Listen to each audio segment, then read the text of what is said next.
Okay, I apologize for this bad transition to visual quality, but I'm using my laptop's webcam. Laptop I just bought a few days ago. 300 bucks. It's a great laptop, but I didn't buy a freaking HD camera, so some features, especially for 300 bucks, awfully cheap for laptops. You know, some features gotta be meh for 300 bucks. I'd rather it be the webcam than everything else. Anyway, so we went and saw the movie Star Trek Into Darkness, as if you already didn't know. No, I will be not doing some in-depth review. I'll probably go ahead and just give my thoughts on the movie in general, spoiler-free. But first, I'll go ahead and, I guess, show the little freebies I got. I guess it was because it was opening weekend. They have these little poster, little cutouts here of little promotions of scenes in the movie. It's Kirk, Sulu, Yahura being all hot and badass. You've got Scotty, promotional poster right here. Chekhov in a red shirt outfit. Funny scene in that movie when he gets that red shirt. Star Trek fans will know what I mean. Spock in the volcano.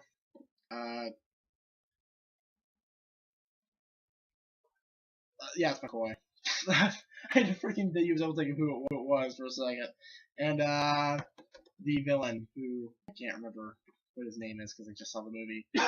If you know the movie, if you have seen the movie, do not say in the comment section who it is. I will block you for people who have not seen the movie. I mean that. I will block you. Or I will delete your comment, either one. I also got this cool promotional poster. Again, it was free. Start the Enterprise flying into damage in the Earth's atmosphere. That was cool. I remember when I saw it when I first walked in the theater. I'm like, I must own this. I will come back for you later. They also had a promotional limited edition T-shirt. It was about $15, and I was like, I can probably get that somewhere else cheaper. I don't know. Still want that shirt.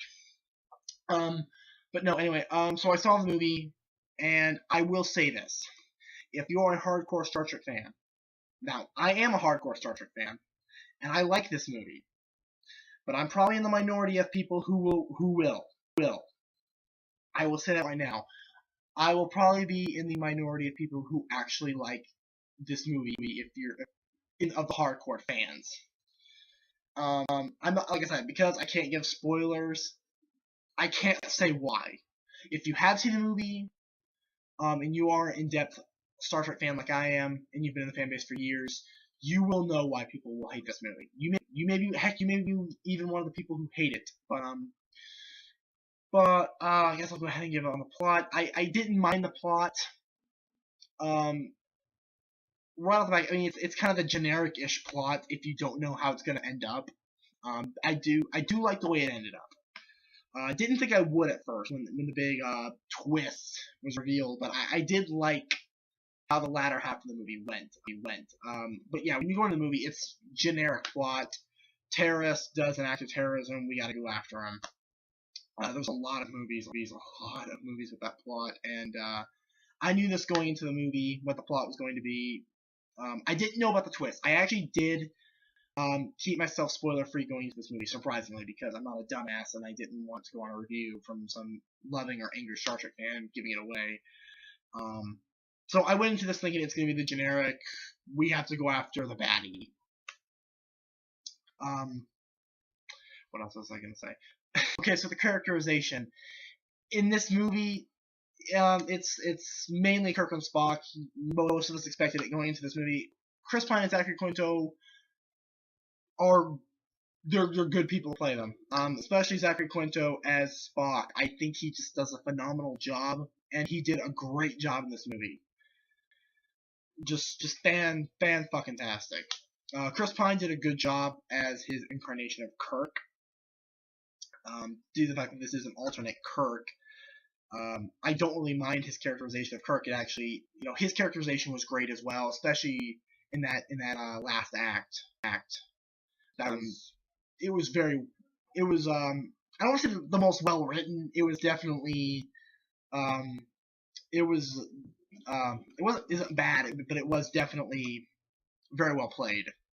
And I will go ahead and say, being the Kirk and Spock show, which it pretty much was, the other characters, they're given little moments, like, there's that point in the movie where Sulu does take the command chair for a part in the movie, and you can see it's kind of foreshadowing, especially if you watch the original movies, where that kind of leads up.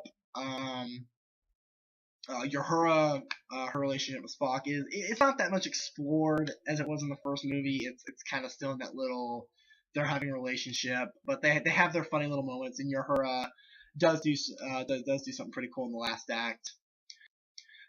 Chekhov, not so much. I mean, he basically, like I said, he dons that red shirt.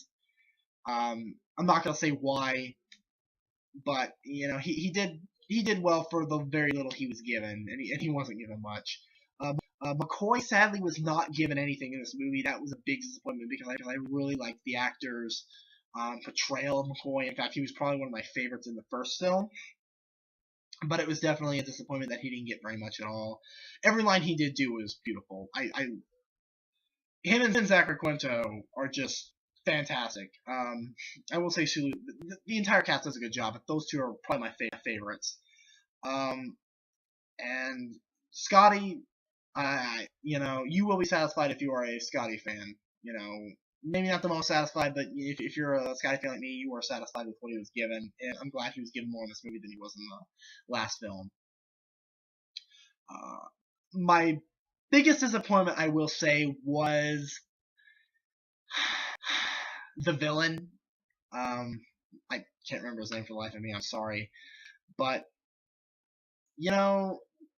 especially when you find out the big twist halfway through the movie, it kind of makes you more angry about it. I mean, it really does. I mean, the actor is phenomenal. He shows a wide range of emotions, and he's, especially in the fight scenes, he's such a badass. But I mean, like I said, if you've seen the movie, you know what I'm talking about. It kind of makes you a little bit upset, like, that he wasn't given very much. And I will say we were juggling through, I guess, 2 villains, so that's kind of the reason why he really didn't get fleshed out as much as he should have been. Other than that, I actually liked the movie. My feelings aren't like they were back in 2009 when I saw the first movie, and I was like, oh my god, that was so good. It was still good. I still liked the movie. I enjoyed it. I don't feel like I wasted any money. I mean, I got free stuff from it, and like I said, if I didn't like the movie, I wouldn't have touched any of it. But it was a great movie. If you're a Star Trek fan, I can't say for sure if you're gonna like it. It could be one of those things. You're gonna be like me. You're gonna be probably in the minority of people who do like it. Or you're gonna be one of those people that's just you're gonna dog on this movie for all time. And I probably need to stay away from StarTrek.com and other message board sites because probably, like I said, I'm gonna be in the minority, and I, don't want to get oh god, I don't want to get that proverbial internet knife through the chest. But anyway, if you haven't seen the movie, go see it. I advise even non-Star Trek fans to like it. You'll probably be the people that will like it the most. Anyway, this is Tanner, also known as Gundam Freak 4. I hope you enjoyed this video, and I will see you guys later.